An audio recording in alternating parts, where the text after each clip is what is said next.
Integrating fractions. There's lots of methods for dealing with fractions, so be prepared to spend some time on this lecture. Let's take case number 1. There's a single term in the denominator. Single term meaning no plus or minus signs. You've actually seen some of these before. What we do is we separate these into individual terms.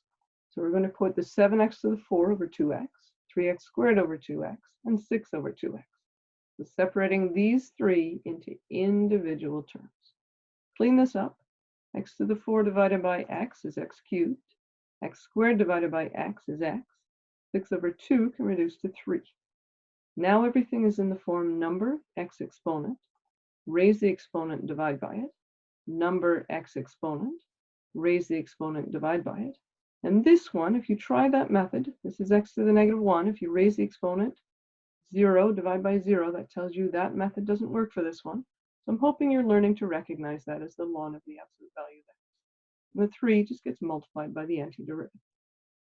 So let's see what we did again. No plus or minus signs in the denominator.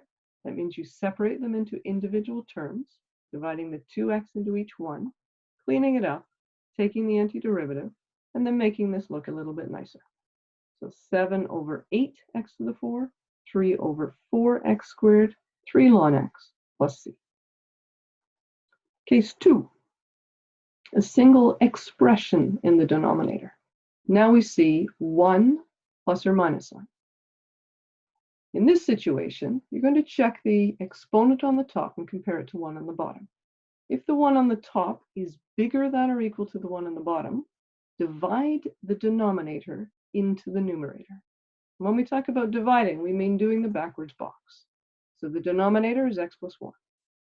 We're dividing it into x squared. What multiplies by x to give you x squared? X does. X times 1 is x. There are no x's here, so we add a negative x to x to give us no x's. What multiplies by x to give us negative x? Negative 1 does.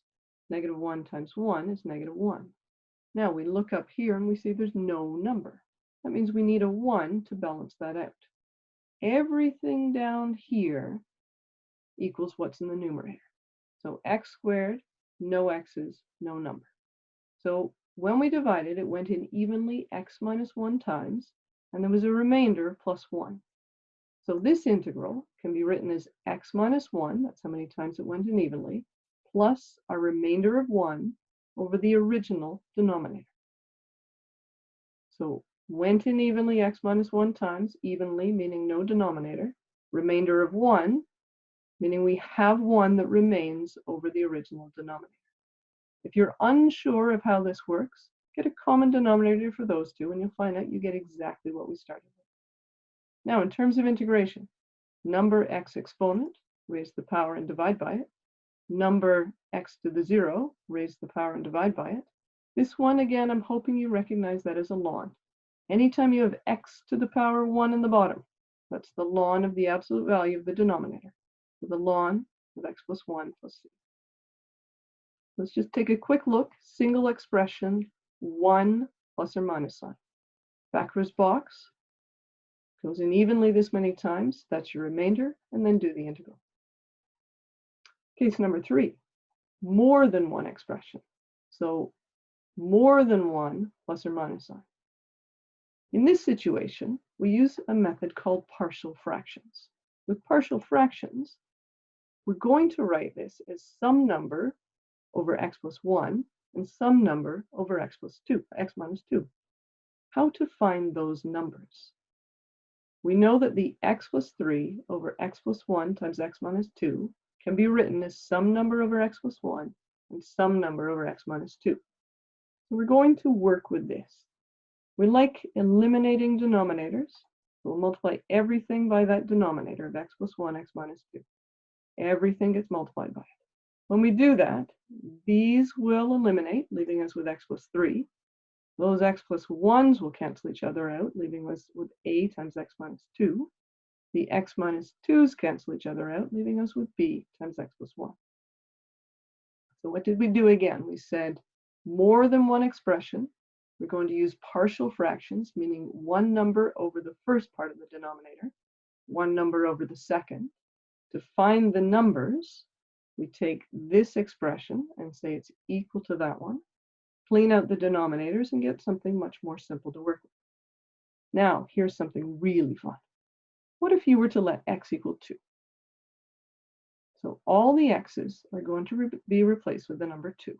Put a 2 in here, a 2 in here, and a 2 in there. When you do that, you get 5, 0 a's, and 3 b's. And then we have a very simple equation that we can solve. So b must be 5 over 3. So we now know what b is. Now, where did this x equal 2 come from? I looked at this equation and thought if I let x equal 2, that would wipe out a. So we're going to do it again over here. What would we let x equal to wipe out b? If you let x equal -1, we'll end up with 2 on this side, -3a, and 0 b's. So we picked -1 so that we could eliminate b, have an equation with just a in it, and then we know what a is. We'll look at that again. After we multiplied by the common denominator, we had a nice simple equation. We picked a number that would eliminate one of a or b. So picking 2 will make this 0, and then we get an equation with just b. Picking -1 will make this 0, then we get an equation with just a. So what do we do with those? We know that a is -2 over 3, and b is 5 over 3. So this integral can then be written as -2 over 3 over x plus 1, and 5 over 3 over x minus 2. Let's look at that again. A, -2 over 3, that's where that came from. B, 5 over 3, that's where that came from. Now, x is to the exponent 1. That means this is a ln. So the -2 over 3 is multiplied by the ln of x plus 1. The 5 over 3 is multiplied by the ln of x minus 2. You could check that. If you took the derivative, you get -2 over 3 times 1 over the argument. 5 over 3 times 1 over the argument. And then we know that if we combine these, we end up with what we started with. So this is the method you use, partial fractions, when there is more than one expression, more than one plus or minus sign in the bottom. Okay, let's do lots of examples. I would suggest you keep this handy while you're working with fractions. It gives us all the methods, and then we just have to look at the question and identify the method. Do we have a single term in the denominator? No, because we have a plus or minus sign. Do we have a single expression in the denominator? Yes, because we only have one plus or minus sign. What was the method for that? Highest power in numerator, bigger than or equal to the one on the bottom, yeah. Then we divide. Oh, that's the backwards box. So we're dividing x plus 2. Start by dividing into the x squared. What multiplies by x to give you x squared? X does. X times 2 is 2x. We want 3x. So we need another x. X times 1 is x. 1 times 2 is 2. We want 1. So what do you add to 2 to get 1? -1. Let's check, is everything in this box equal to the numerator? X squared, 3x, 1. We must have done that right. When we did the backwards box, it went in evenly x plus 1 times with a remainder of -1. So evenly x plus 1 times, meaning evenly, no denominator. Remainder of -1, so the -1 remains over the denominator. Now you can integrate. Number x exponent, raise the exponent, divide by it. Number x exponent, raise exponent, divide by it. X to the power of 1 in the denominator, that has to be a ln.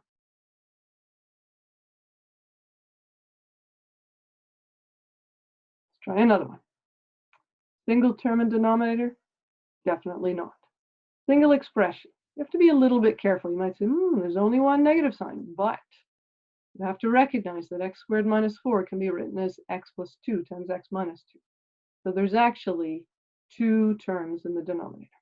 So this is multiple expressions, and we're going to use partial fractions.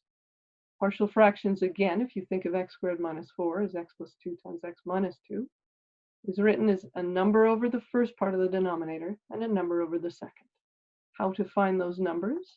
We say that x plus 1 over x squared minus 4 is equal to some number over x plus 2, some number over x minus 2. Multiply everything by x squared minus 4. When you do that, we're left with x plus 1, a times x minus 2, and b times x plus 2. So what we did again is we multiplied everything by x squared minus 4. Now, what would you let x equal so that we get rid of a? Let's let x equal 2. You're plugging in 2 for every single x. When you do that, 2 plus 1, 2 minus 2 is 0, 2 plus 2 is 4. You get an equation with just b. You can find out what b is. We repeat the process, this time saying what can we let x equal to eliminate b? That would be negative 2. Let all your x's get replaced with negative 2. When you do that, that becomes negative 1, negative 4a, and no b's. You can now find a. When you've done that, a gets replaced with 1/4, b gets replaced with 3/4.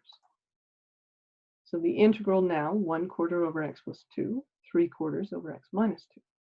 X is to the exponent 1 in the denominator. That's a log. So 1/4 ln x plus 2, 3/4 ln x minus 2.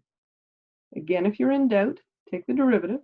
You'll get back to here, and you know that this is equivalent to that. Let's check this one. This looks fairly complicated. Single term in denominator? Definitely not. Single expression? Definitely not. Multiple expression? Yes, but doesn't this look different? So we've got a feeling that none of this applies. Now, have we seen this before? X to the 4 plus 1 to the 7. That looks like a chain rule to me. Do you remember the chain rule where you let u equal what's raised to the exponent? And we take the derivative and we get 4x cubed, and suspiciously enough, that x cubed dx is hanging around. So yes, we've learned new methods of dealing with fractions, but you must remember your old method. So reversing the chain rule was the most important rule. Do a quick check before you check for these. So let's keep going to remind you how this works. We're letting u equal x to the 4 plus 1. And we need to replace 2x cubed dx. So if we divide everything by 2, we know that 2x cubed dx is going to equal a half du. We get a half u to the negative 7. Now it's in the form number variable exponent. Raise the exponent, divide by it. U stood for x to the 4 plus 1, and clean that up a little bit. So a reminder that when you learn something new, you still have to remember what you learned before. We always check for u substitutions before we do any of this. All right. Single term in the denominator? Definitely not. Single expression? No. Multiple expressions? Yes. And this looks more like we were doing before. So this is going to be partial fractions. But again, there's a catch. So when you have the denominator repeated, we can't put a over 1 and b over the other, because then it would be over the same thing. So here's how you deal with a situation where the denominator, x plus 2, is the same thing. So one of them will be a number over x plus 2, and the other will be a number over x plus 2 squared. Why does this work? We need to end up with this denominator. With partial fractions, you usually split the denominators up. So we needed these two to be different from each other, but somehow be related to this. So that's how we picked x plus 2 to the exponent 1 and x plus 2 to the exponent 2. We do exactly what we did before with partial fractions, splitting it up into a over x plus 2 and b over x plus 2 squared. If you multiply by x plus 2 squared, we'll get x plus 3, a times x plus 2, and b. So the x plus 2 squareds have gone, and there's just one x plus 2 left here. Do exactly what we did before. What would eliminate this one? When x equals negative 2. So all your x's get replaced with negative 2. When you do that, we get 1, 0 a's, and 1 b. You know what b is. Do the same. Now what's different here is we can't figure out a number to get rid of b, because there's no variable attached to it. So you can pick any number you want. I'm going to pick a number that'll make a be multiplied by 1. So I'm picking x equals -1. You can pick any number you want. So feel free to pick your own. See if you get the same answer when we're done. So if I pick -1 for x, plugging in the -1, we end up with 2 equals a plus b. Now we've never had this situation before where we have a's and b's, but we know that b is 1, so we can still find a. All right, let's keep going. We know that b is 1 and a is 1. So our integral becomes 1 over x plus 2 plus 1 over x plus 2 squared. X is to the exponent 1, so that's a log. X is not to the exponent 1. So this is the chain rule going backwards. So the chain rule, we're to the exponent 2, raise the power, divide by it, and there's your answer. So a couple of things to be really careful of here. When you see the denominator repeated, you put the denominator to the exponent 1 and then 2. Find your a and b like we used to, but be really cautious here.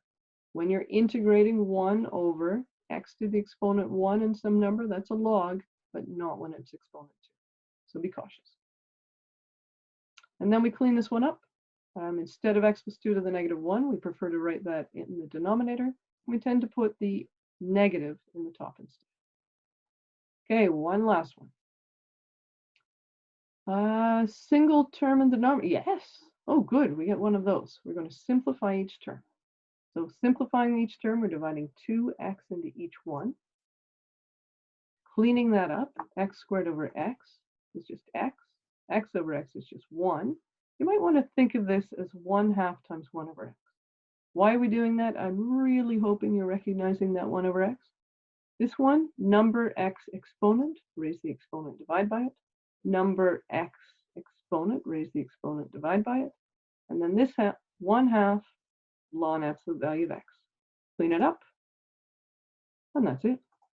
So, lots of work to do today. I would keep this chart around when I was doing the questions, so you can check every time. If it's a single term, simplify by dividing. Single expression, do backwards box.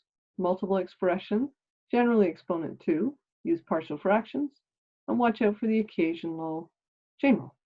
Okay, have fun.